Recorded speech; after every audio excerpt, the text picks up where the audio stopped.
I am Patrick Yoes, National President of Fraternal Order Police. This is the Blue View. Well, Keith, you're certainly no stranger to the Blue View podcast or anyone in the leadership circles in the Fraternal Order Police because of your role for years. But for those that might be tuning in for the first time, tell them a little bit about yourself. Yeah, sure. I'm Keith Turney, the National Sergeant at Arms with the Fraternal Order of Police. I started my career in law enforcement probably 40 some odd years ago as a patrolman in the city of Joliet, worked my way up to union president there. I was the president of the union for quite some time. Worked my way into management, sergeant, lieutenant. I was active in labor even at that point till I became an exempt rank of commander, which I finished my last 10 years in Joliet as a commander there. From there, I went to work for the Illinois FOP Labor Council as a union representative. So I went right back to my roots in labor and spent about 12 years there, and then springboarded into the office of National Sergeant at Arms with the FOP.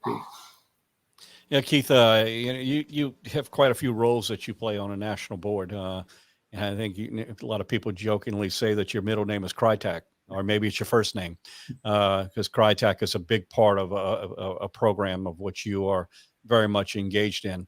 And thank you for that. I know it's not an easy task, it's work intensive, and you do a great job with it. But your insight through Crytac showed you a trend quite a while back.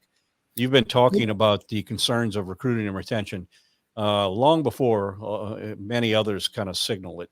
And, you such great insight on it. I want to talk about recruiting and retention in this particular episode. We have a crisis. There's no question we have a crisis. And I think every profession is struggling today because of COVID. COVID has kind of rearranged the whole workforce. So every profession, from restaurants to pretty much everyone, trying to get people back into work, engaged in work, there's a shortage all the way around. That being said, law enforcement has a whole lot of other challenges that are associated with it that are really created a major void in people stepping up and taking this job. The best and brightest are stepping forward and taking this job and being the next wave of law enforcement, but they're not doing it in numbers, which we need to do, which we need in order to sustain the future of law enforcement. So with that, I want to talk about just recruiting and retention itself. I'm a strong believer that when you talk about recruiting and retention, it really is all about retention. It starts and ends with retention. And if we're not able to fix that part, we're not able to fix the recruiting part of it. So I'm going to ask you to kind of dive into it and give me your thoughts on that whole assessment, what I just laid out, and what you see, what you forecasted, what you see through your involvement with these other groups and functions that kind of give us an insight of where we are and how we're going to move past it. Yeah, sure. So, this all, my insight, came to fruition through my work through Crytac, with working with all the different law enforcement groups across the country and in triaging, different problems that agencies were facing. So early on, when this whole anti-police movement kind of struck the country, many of us, even in leadership, were telling officers, if you can leave, now's the time to go, because it's getting bad out there. It's no longer you could potentially lose your job, but you could potentially lose your livelihood, because the dynamics were changing to such an extent that we were putting well-intentioned officers in jail for doing their job. So, we were encouraging people to leave, but what we didn't take into account was that there was no one to fill that void. We had always assumed that when people left the profession, there was always that next generation that was just going to step up and move into the profession. And that didn't occur. And that's what I was seeing with my work through Crytac, is these agencies were saying, look, we've got two problems. One, everyone is leaving the profession. But secondly, we are having a very hard time getting people to join. And it took a game change on all of our parts, where we had to stop encouraging people to leave the profession because it was so bad, and really had to work with management, to make the environment, better. Now, of course, public sentiment comes into play, wages come into play, benefits come into play. And we've got, of course, a young generation that's entering the workforce, and they have options today that were unavailable several generations ago. Young people that are coming into the profession today can go anywhere. And when they look at law enforcement, they look at career in law enforcement, and they look at the wages, the benefits, what they see is, they can go to work at Starbucks, maybe make a little bit less money, but have a lot more freedom and not be in fear of losing their own freedom and in potentially going to prison over, again, just simply doing their job. Yeah. Keith, I want to come back and talk about some of those very issues that you bring up, because I think that there's a lot of dynamics here that are worth having some meaningful discussion. And as a society, we need to have a meaningful discussion of the demands we're placing on law enforcement officers and the expectations of them doing that job as well. We'll come back to that, but I want to illustrate kind of where we are. So, the Fraternal Order Police wanted to have a rank and file perspective on how we move forward with recruiting and retention. And as you know, we brought in about 80 leaders across the country, from big lodges and small lodges, state lodges to local lodges, to talk about where we are, how we got here. Not so much how we got here, because I think we all know that.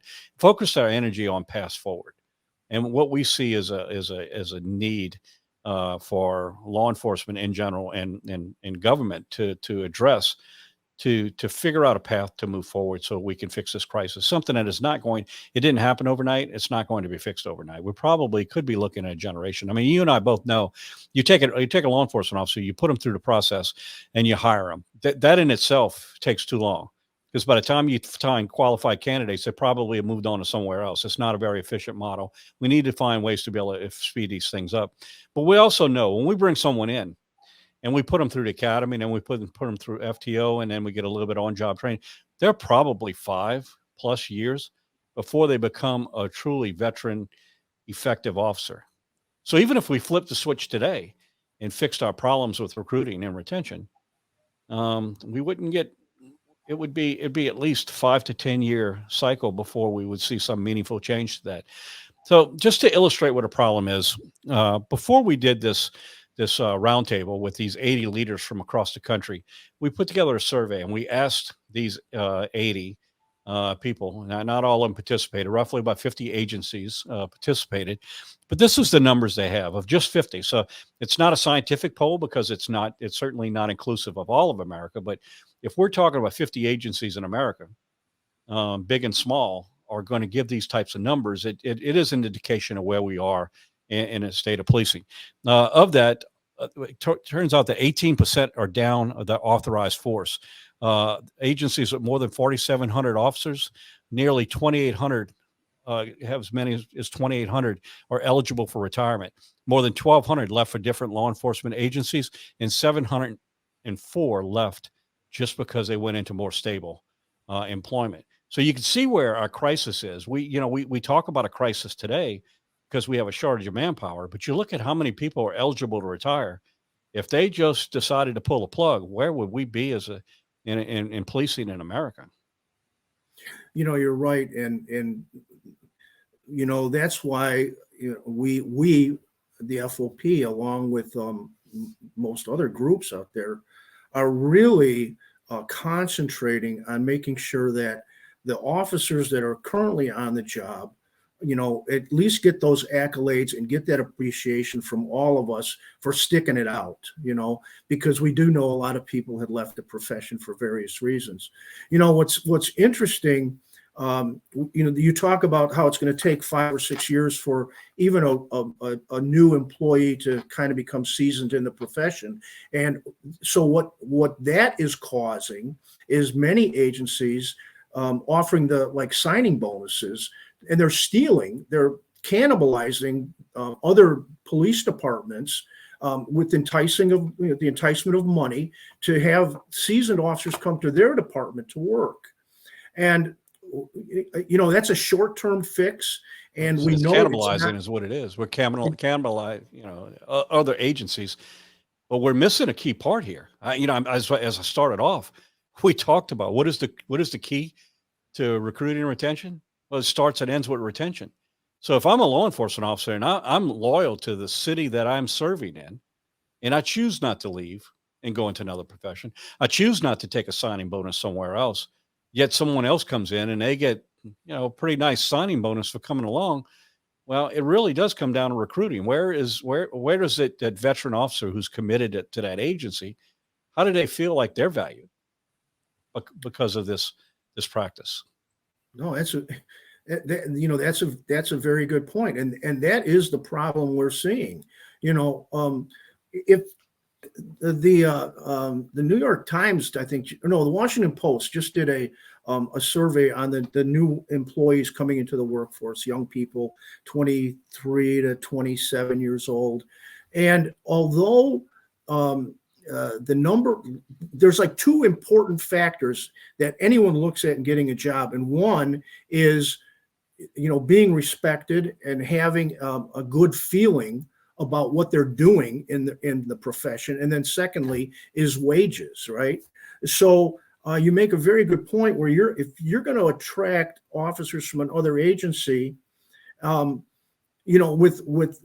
with financial incentives, what are you doing to the people that are there? You've got to, if you're going to invest money into a recruitment program, you have to invest the money in a retention program as well. The more successful programs that we are seeing are the ones where, sure, maybe there's an incentive for an officer to join the department, but there's an equal incentive for an officer who has been there to be rewarded for his staying the course as well. And what we're seeing, at one time, longevity programs were very popular in law enforcement, and they've kind of fallen off. They've kind of fallen off in the most recent years.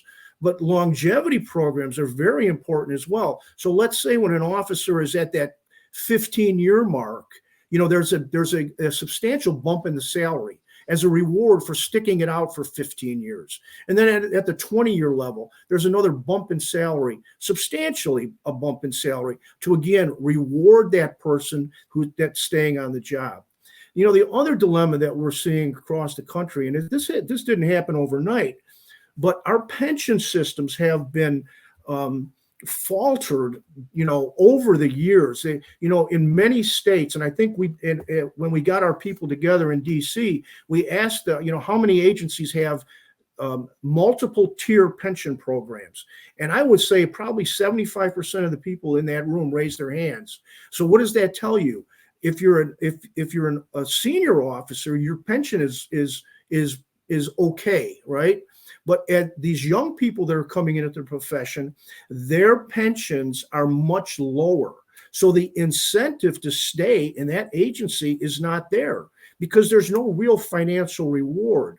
Now, the other side of that argument is young people want pension portability, and they want to be able to take like a 401k and move it from one profession to the other, which is fine, but that does not help the law enforcement profession. If we were to offer very good, substantial pension benefits to people entering the profession, and those folks knowing that they cannot reap those rewards unless they spend 20 or plus years in that agency, that in itself will act as a retention bonus benefit to keep that officer in the agency. Yeah, I really do want to come back to this. I want to talk about the incentives. I want to talk about what those 80 individuals came together and identified as key issues to move forward. I want to dig into that, but before we do, I want to go back to the whole retention piece, and the recruiting problem. When I was in college, I did a paper and a survey. Now it's a little dated and it's quite a few years ago, but I would venture to argue with you that the statistics have not changed. 84% of the people that I surveyed, I had well over 1,000 people participated in this survey. And one of the questions I asked is how did they get into law enforcement? And 84% recognized that they got into law enforcement because somebody in law enforcement recognized the quality that they had and encouraged them to apply and come to work in this profession. And you mentioned two things that are important for workers. I would venture to, I say I have two. One of them matches. The second one, I think, is interchangeable. But I think every employee, regardless of where they're working, there's two things that they want. They want to know that what they're doing is important. It has value. And the second thing is they want to know they're appreciated in doing that. So I think when you look at law enforcement officers across this country, I think they check the box on the first one. We know what we're doing is important. Maybe not everyone sees that, but I can tell you without a doubt, don't believe everything you see in the media. The general public, poll after poll after poll, supports law enforcement. I think the second part of this is there's enough noise out there that makes people in our profession feel like they're not appreciated in cities across this country. The places where they are appreciated are not dealing with the crisis of staffing to the levels of places where it almost seems like there's an adversarial relationship.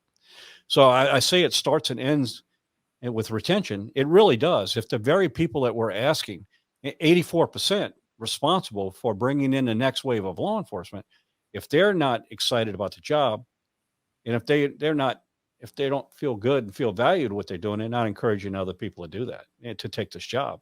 In lies our problem, the greater problem. Wouldn't you agree? Yeah, it's almost like it's almost like our country has taken for granted so many of the great opportunities and benefits that we as a society provide, right? Public safety, good education systems, a government, whether you agree with everything that government does, it is a structure, it is a system that we all work under. And I think society has taken all these things so much for granted.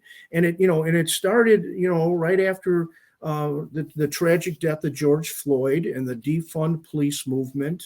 But what it did is it convinced politicians that law enforcement was no longer an integral part of government and that we were more of the problem than a solution.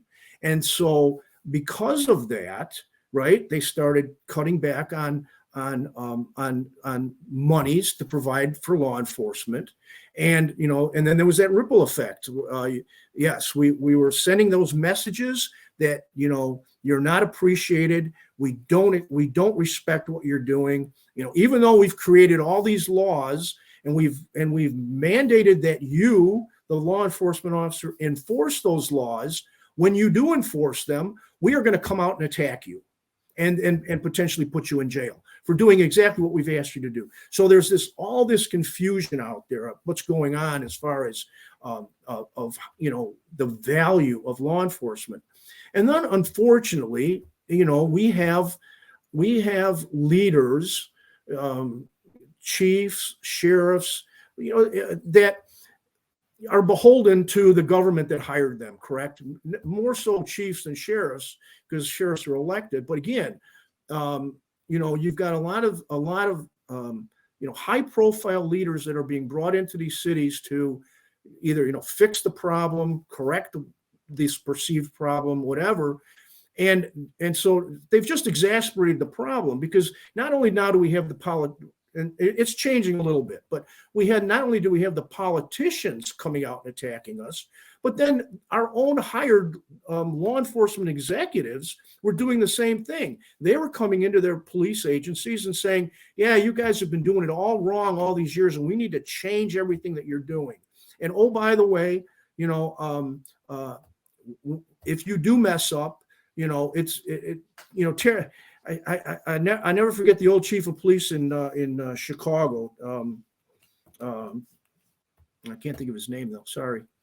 But there was a chief of police in Chicago that his comments to his men and women were, if you mess up, you fess up, and then we'll deal with it.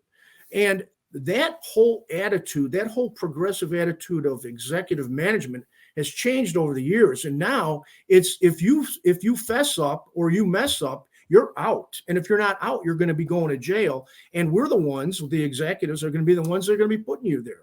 So Yeah. how does someone come to work every day with that type of management attitude to work under? Yeah, I think so. Let me just clarify that that is a very real issue in this country. It doesn't affect every agency. It affects those agencies that have created this adversarial relationship. In contrast, those that everyone's working together towards a common goal, because we all want the same thing.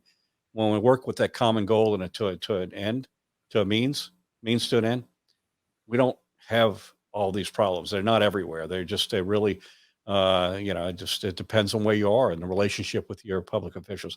I think, I guess the best way I can kind of capsulize what you're, and put it in a few words, what you're saying is, we're all hired to do a job. If you hired me to paint a house, then I'm going to paint a house. You teach me how you want me to paint the house. I'm going to paint it the way you want it painted. In law enforcement, we were recruited. We were given psych evaluations. We were given everything we needed to come into this profession. Physical assessments. We went to academies. They trained us what to do. They taught us the rule of law. They taught us criminal procedure. They taught us all of these things. They gave us responsibilities to do. They told us to go out in the community and do these things and police the communities and make the arrests based off of laws that were passed and do all of these things. I think there's an expectation, and when we do exactly what you've asked us to do, there should be support from the very people who asked you to do it and empowered you to be able to do it. And that's really where our problem is in a lot of cities across this country. And unfortunately, I preface this by saying that that when you look at agencies who truly do work together, they're not dealing with these same problems.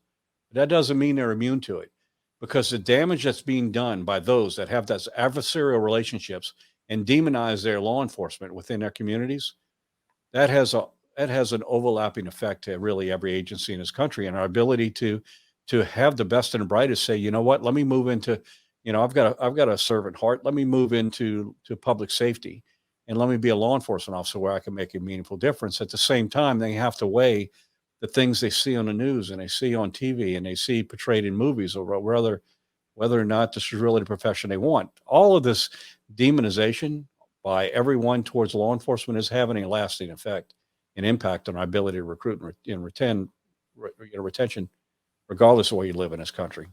Well, sure, and let's look at the society we live in, right? We're a society of laws. We're governed by people that we elect to represent us, and unfortunately, those elected officials were hearing from their constituents negative attitudes towards law enforcement, and so they want to get reelected, right? So they're going to cater to the information that they're receiving from their constituents.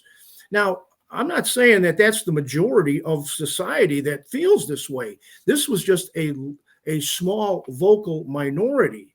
However, they were the ones that were influencing our political leaders, because they were speaking the loudest and they were getting the most attention. And what we really need to do is encourage the rest of the country, the rest of society, that it is now time for the silent majority, those folks that just go to work every day and really don't have these axes to grind, but they need to step up. They need to reach out to their political leaders and say, if nothing else, look, I don't agree with what is going on in today's society. We need to bring back law and order. And we've seen it, we see it across the country. The crime rates are skyrocketing. Social media is driving flash mobs at different events. We just had one in Illinois. They had to shut down a carnival because 400 young people in a flash mob just appeared and caused mayhem. We've got to get control back of our society, and we're not going to do that unless the average citizen steps up and says, look, enough is enough. We need to cure some of these problems that we're facing. And the only way we're going to do that is by supporting our law enforcement officers. Yeah, no question. Keith, let's talk about that meeting we had, that roundtable where we brought in 80 leaders across this country and get that rank and file perspective. We kind of put things in categories of weights. of weight? What's the most important of all of them? Um, I don't think we really found anything surprising. If my takeaway is probably the most important is of the 80 people that were there representing tens of thousands of law enforcement officers across this country. Probably one of the greatest things that they wanted is we want leadership. We want strong leaders. We want leaders that recognize what's important and support their officers when they do the right thing, and hold us accountable when we not. Don't No one's suggesting that law enforcement officers are above the law. Not at all. But when we do the job that we were hired to do, and we do it in a way that based off of policies and procedures we're getting, there needs to be some support from the agencies that we have. So one of them was clearly strong leadership. Why don't you go ahead and go down a list of what was anything that you didn't expect from this group discussion? And let's talk about what that finished product was. Well, so yeah, actually, what was so much surprising was the fact that you had rank and file many labor people at this meeting. And what were they saying? We want better leadership. We want management to take better care of what's going on. It's usually totally the opposite, right? Yes, So absolutely. if the unions, if the rank and file, the associations, if they're recognizing a void in leadership, that is very telling. Now, how did it occur? We know how it occurred. We lost, 20% of our workforce. Those people that left the workforce were all senior officers. Many of them had command rank, and they left along with everyone else. So, I don't want to play the blame game here because it doesn't get us anywhere. If we have poor leadership, it's because we have not trained them, we have not mentored them, we've not brought them along. And back in the day, there was a succession process, right? So, you would make sergeant, you might be a sergeant for 5 or 6 years. Then you'd make lieutenant. You'd be a lieutenant for 5 or 6 years. And then you'd keep going up the rank, and you were always working under someone who had more experience and more knowledge than you, and you were able to learn as you progressed in the organization. That's not happening today. We're having officers with 2 years on the job getting promoted to sergeant, and then 6 months later they're now a lieutenant, and they don't have that institutional knowledge that their predecessors were allowed to have.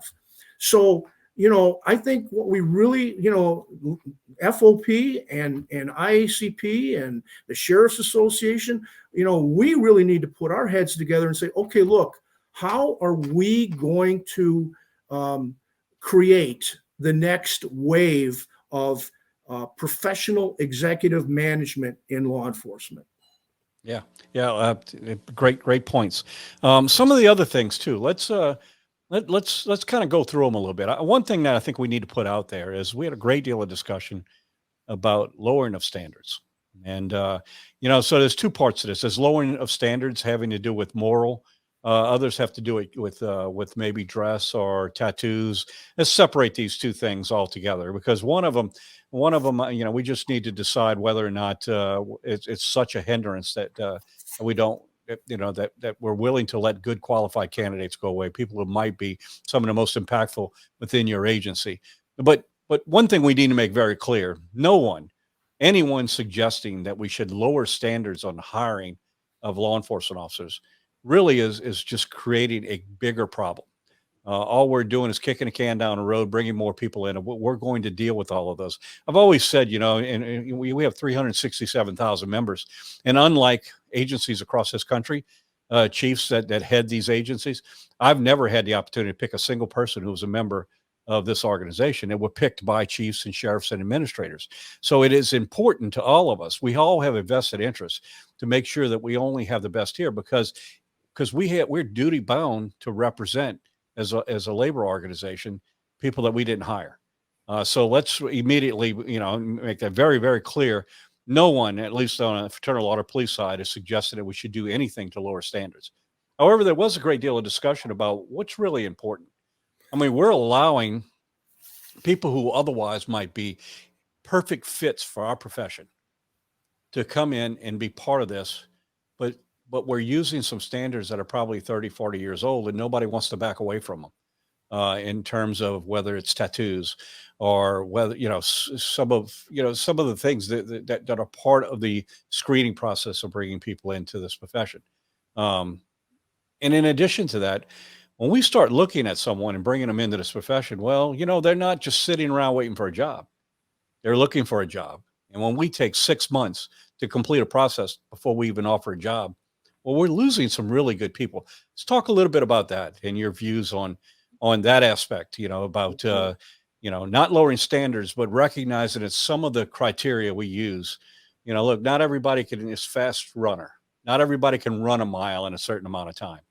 Are we losing people that could be extremely good law enforcement officers just because they couldn't finish a certain timeline on a mile?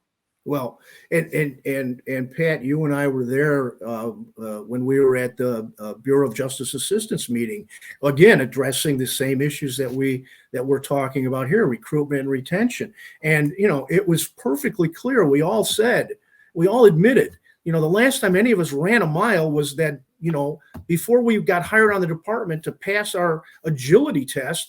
And after that, very rarely were you tasked with running a mile. Now, sure, you might have had to jump out of the car and run a block or so, but so those requirements, yes, you're right, they're very antiquated. One of the terms that really struck me during our roundtable was the requirement of moral fitness. And I never heard that term before. I mean, I've heard it in different aspects, but the actual term moral fitness, we need recruits to be coming into our profession that have moral fitness, integrity, high character. What you're seeing in some of the more progressive agencies in their hiring processes is exactly what they're doing. They're looking for those people that already have that moral compass coming in, because what chiefs and sheriffs will admit is we can train the rest of that stuff. We can train someone on the mechanics of law enforcement, but it's very difficult to inject into an individual moral character if they don't have it. So that should be, again, primary number one, coming in the door. Yeah, Keith, we too, and another one of the factors that I guess not necessarily surprising, but a factor that was recognized by those 80 leaders is the need for equipment and proper equipment. They put it very, very high, in a lot of cases, higher than most of the things on this list. You look at a well-equipped agency that takes care of their employees and gives them the tools necessary to do the job. It speaks a lot about the agency itself. And I'm going to tell you the thing that I think I found, and I think we probably all do. We recognize that there is no path of fixing recruiting and retention in this country that is not going to cost money, and that's the reality of it. But the interesting thing is you would think, you got to give us higher pay if you want us to come work for you. And in reality, although pay was extremely important, it was overshadowed by a whole bunch of other things: leadership, equipment. It wasn't necessarily the number one that you would think. You got to pay me if you want me to do this job. It really had to do. It was probably second, third on the list. Wouldn't you agree? No, I would. And you're right. Now, being involved in the profession over 40 years, I've seen some trends, right? And, for a long time when I was at the collective bargaining table, I was seeing the management folks almost like shame the officers into, you have it too good. You're making too much money. Your benefits are too good. But over time, what we've seen is a degradation in that, where we don't have the wages, we don't have the pension systems, but not only that, like you said, the equipment. We have. I can't recall the agency, but I do. I do a lot of research on this subject. But there was an agency that they haven't purchased a new police car in 6 years. Now, as we know, those vehicles are driven 24/7. Most agencies don't have the luxury to give an officer, a car, right? It's shared amongst the shifts. But even if that officer had that car for 6 years, can you imagine the amount of miles and the amount of wear on those vehicles? And yet, we were expecting these officers to come to work every day and get into this, less than safe vehicle, because for whatever reason they couldn't afford the equipment. So yeah, I mean that was a big benefit. There was a state agency that came up, and I won't mention their name, but that state police department hadn't gotten a raise for 5 years, and during this whole controversy over defunding, and my question to the officers were, well then, how in the heck do you keep anybody working there? You haven't had a raise in 5 years. And the response was they get a brand new car every year. And again, I mean, different strokes for different folks. If a 10-year officer on the street, he wants his wages, he wants to be able to feed his family. But when young people are coming into a profession, they want more than money, right? They, as we've said, they want to be valued. They want to have good equipment. They want to have equipment that they can rely on, that if they have to use it, they're going to be able to use it and it's not going to fail them. So it's these intrinsic things are very important to people coming into the profession. Yeah. So Keith, any of the you can go to our website. You can get a copy of the paper, our position paper on recruiting and retention, and we'll make the link available here as well. But anything of this process, any of our discussion during this process, it really stands out to you that you say, okay, I learned something here. Here's something a lot of what I anticipated this whole process with the 80 leaders on this roundtable discussion. I'll tell you, the progressiveness. What was impressive to me was the progressiveness of the leaders that we had. And some of the leadership that we had in our meeting were pretty seasoned. I mean, they'd been around for a while. Yeah. They'd been in the profession 25, 30 years. And yet they were bringing up issues that are very cognizant to what's going on in today's world. For example, the use of marijuana, THC. Half of the states in this country are legalizing it, right? And yet we are villainizing officers for using it as civilians. We're refusing to hire him now because of what was perceived as legal usage, in the state that they lived in. And we've got leaders that are saying, we need to start thinking out of the box here. And this whole controversy in our country over the use of marijuana is pushing an entire generation away from a good potential employment opportunity for at least for the upcoming generation. Yes. That thinking is not sustainable. Right. I mean, it's a different day, different time. And if you're going to use it as a disqualifier, I'm not suggesting that it's right or wrong. I'm just simply saying it's just not sustainable. America's attitude towards marijuana has changed, but law enforcement's perspective in a lot of agencies has not. That's what was really enlightening, is because we had, in my observation, very traditional leaders there that were really thinking out of the box. And it wasn't just with the use, the use of marijuana, but just the different thing, the body tattoos, the body art, that sort of thing. A lot of them are saying, what, those are restrictions that we just need to put aside because society has changed and we have to change with that society. Yeah. Yeah. I guess everything in moderation. If it's not a distraction, then it shouldn't be a hindrance. So everything in moderation. And Keith, one thing I'm going to tell you that I took away from this, and a little bit of frustration trying to facilitate this meeting. But you had a very diverse group there. You had big cities, big cities that were struggling, some that was still had that adversarial relationship. It hadn't hit rock bottom yet. Their crime's out of control. And they just, it was hard for them to see a path forward. So when we started talking about ways to improve recruiting and retention, we really spent a lot of time in the weeds from a lot of frustrated leaders because they couldn't see that there was a path because they were still stuck in a ditch. While you had others from really large agencies that had all of those components that were necessary to have quality of life within their communities, everybody working together.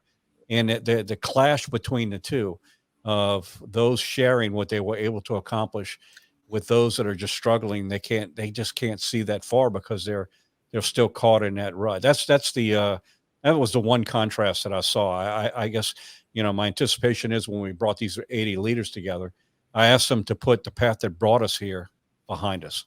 I asked them to let me speak for it. And I kind of outlined a little bit. It brought us to this place now and said, okay, let that be how we got here. Now the question is, how do we move forward? But we really spent a great deal of time of a number of really major cities across this country that just have not recognized that the deterioration of their cities, the out of control crime, is directly related to the way that they're treating their law enforcement officers, and in essence, affecting recruiting and retention. Well, what I had sensed, and I still sense it today, is a total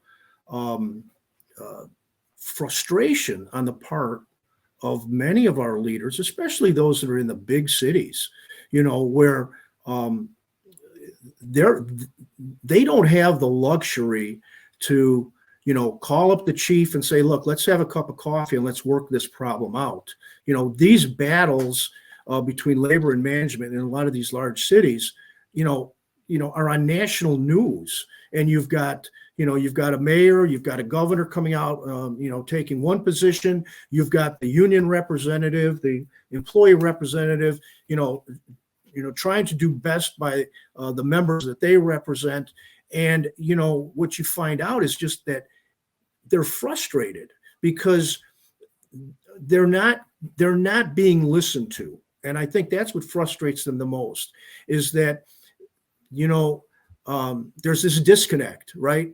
We have the, high level, high powered politicians who, for whatever reasons want to run, think their city should be run a specific way. And then you've got your rank and file and your union leaders that are saying they're seeing something completely different. And they're the ones with the boots on the ground. They're the ones that are talking to their members, their men and women in law enforcement, day in and day out. And all they're looking for is an avenue, to take those concerns to management, to the people that need to hear these things. And those folks aren't listening. And, whose fault is it? I don't know. As conflict goes, you get to a certain point where both sides stop talking to one another. They stop listening to one another. They just talk past one another. And we have a lot of places in this country that are operating like that. And, people need to bring their expectations back into reality and say, look, whether we like it or not, we need to sit down. We need to talk this out. We need to come to some, mutual solutions that we can all live with. Yeah, Keith, you look at these many challenges that we have, and I'll tell you this, and it's obvious to me. We look at this progression over the last 2.5, 3 years have brought us to where we are. I think the reality is those who are working together, those who are having those discussions. I'm going to tell you right now, no one knows law enforcement better than the people who walk the streets every day. You can have your academics that study all the book stuff they want. You can have the administrators that sit back and say, I run big agencies and I got all these titles behind my name. But in reality, those people that are walking the street every day have an insight that if you don't incorporate it into what your thinking process is, it's a flawed process. But I think when you look at the bigger picture of how we got here, I'm going to tell you that the reality is, and the reason why it's still around in a lot of cities across this country is because there are people that are benefiting from the problem, not a solution. So until we all get on the same page and say, you know what, we all have a common goal. Our common goal is we want safe, quality of life communities, and we all want to be part of that equation. Until we all agree that work is something we're going to work on together collectively and listen to what each one of them has to say, we're never going to fix this problem. There are people that are benefiting from the problem who absolutely do not want a solution. And until that mindset changes, we're going to see crime out of control. We're going to see cities that are struggling. We're going to see the very communities that we claim supposedly that we're helping in, but reality, they're the ones that are suffering the most because businesses are leaving, the drugstores, the grocery stores, they're leaving because it's not sustainable, it's not safe. Something's got to give across this country. And all we have to do is just look at Tales of Two Cities. Look at cities that truly understand it. And we're all working together towards a common goal, and those that just haven't reached rock bottom yet. And, Uh, and I'll tell you, I have networked with those cities that really do work together. The FOP has put together an apprenticeship initiative, and we've been exploring, the different possibilities with that. And, it's enlightening when I get a call from a union leader or an FOP leader. They don't have, a lot of our places aren't total union, right? They're meet and confer type of organizations, but there are FOP leaders. And I'll get a call from that FOP leader and says, hey, you know what? I talked to the chief about this apprenticeship program. Can you get on a call with us? Can you get on a call with us to discuss this? Can you give us that is where we're finding the best solutions. And you know what? Whether we actually institute the apprenticeship program in that agency or not really doesn't matter. What is so impressive is that you have these individuals on both sides of the aisle, labor and management, working towards solutions and communicating. So Keith, all this is pretty work intense. We've covered a lot of ground, pulled a lot of information together, and put together a really good document that kind of outlines the rank and file perspective of law enforcement, and it's actually by law enforcement. So those 80 leaders came in and helped us be part of drafting this document. But it's also our staff. We've got a really dynamic group of individuals that are dedicated to the advancement of the law enforcement profession working for us, and none of this would be possible if it wasn't for their hard work as well. Oh yeah. So for example, Mark McDonald worked, put in a lot of hours putting the survey together, compiling all the statistics, and him and Tim Richardson, our senior legislative liaison, sat through all these meetings, took copious notes, and really, put this beautiful document together that we're all referencing today. Yep. You add to that our executive director, and I know really all our staff, the interaction we have with branches of government and other organizations that express the same concerns that we do.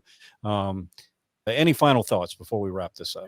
Well, we touched a little bit on the recruiting process and, how long it takes. And again, in some of the research that I have done, the agencies that can do a quick turnaround on attracting an individual. For example, you apply on one day, the next day you're interviewed, and the third day you're offered a job.